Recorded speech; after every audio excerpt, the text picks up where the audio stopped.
تین طریقے خدا آپ پر ایک شخص کو ظاہر کرے گا۔ پہلا طریقہ، اللہ اسے کسی نہ کسی ذریعے سے سامنے لاتا ہے۔ وہ کسی نہ کسی ذریعے سے، چاہے وہ آپ کے آس پاس ہو، آپ کا رشتہ دار ہو، پڑوسی ہو، آن لائن دوست ہو، دعوت یا پارٹی وغیرہ، یا والدین کے ذریعے کوئی رشتہ، وہ خود ہی سامنے آئے گا۔ ان میں سے کسی نہ کسی ذریعے سے اللہ آپ کی رہنمائی کرے گا اور آپ ان کی طرف کھنچے چلے جائیں گے۔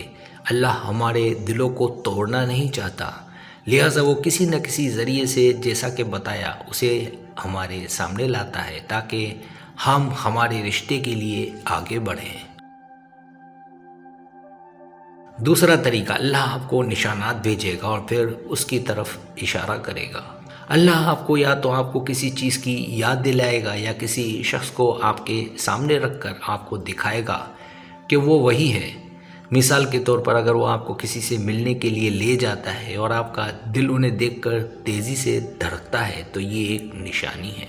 آپ کو یہ سیکھنا ہوگا کہ اپنے آپ کو کسی بھی چیز میں تیزی سے ڈالنے سے پہلے خدا کی سنتے ہیں اور رشتے کے لیے ایماندار ہیں، کیونکہ بعض اوقات ہمارے دل ہمیں صحیح سمت میں نہیں لے جاتے اور ہمیں اس کا احساس نہیں ہوتا جب تک کہ بہت دیر نہ ہو جائے۔ لہٰذا اللہ کی رہنمائی ہر کام میں بہت ضروری ہے۔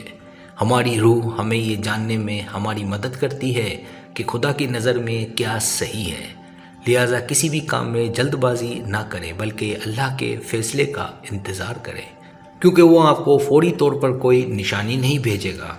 آپ کو صحیح وقت آنے میں انتظار کرنا پڑے گا کہ خدا نے کیا منصوبہ بنایا ہے، اور آپ اپنے خواب کو حقیقت میں لانے کے لیے محنت کرنے کے لیے تیار ہیں۔ تیسرا طریقہ، وہ آپ کے لیے اپنی محبت کو ظاہر کرے گا۔ جب اللہ اسے آپ کے پاس بھیجتا ہے تو وہ شخص آپ کے ساتھ وفادار ہوگا۔ بس ہمیں یہ سیکھنا ہے کہ اللہ ہماری کس طرح سنتا ہے۔ اس کے لیے اپنے دلوں کو کھولنے دیں تاکہ رشتے میں اللہ کا جلال ظاہر ہو سکے۔ اس کا مطلب یہ نہیں ہے کہ آپ کی زندگی فوری طور پر ایک پریوں کی رومانوی کہانی میں بدل جائے گی جب وہ آپ کے لیے کسی کو بھیجے گا۔ کسی بھی چیز کی توقع کرنے سے پہلے آپ کو سب سے پہلے اپنا سب کچھ اللہ کو سونپنا ہوگا، ورنہ کوئی اچھا نتیجہ دیکھنا ناممکن ہوگا۔ دوسروں کے ساتھ آپ کا رویہ رضامند، پر امید، لچکدار اور معاف کرنے والا ہونا چاہیے۔ چاہے وہ شخص آپ کے مطابق نہ ہو، پھر بھی اللہ کو دکھائیں کہ آپ اللہ کی رضا چاہتے ہیں۔ سبسکرائب، اگر آپ کو میری ویڈیو پسند آئے تو برائے مہربانی سبسکرائب کریں، لائک کریں، شیئر کریں، اپنے دوستوں سے کہیں۔ سبسکرائب کرنے سے ہوتا ہے ہمارا جو چینل ہے وہ گرو کرتا ہے، آگے بڑھتا ہے۔ ویڈیو دیکھنے کا بہت شکریہ۔ اللہ حافظ۔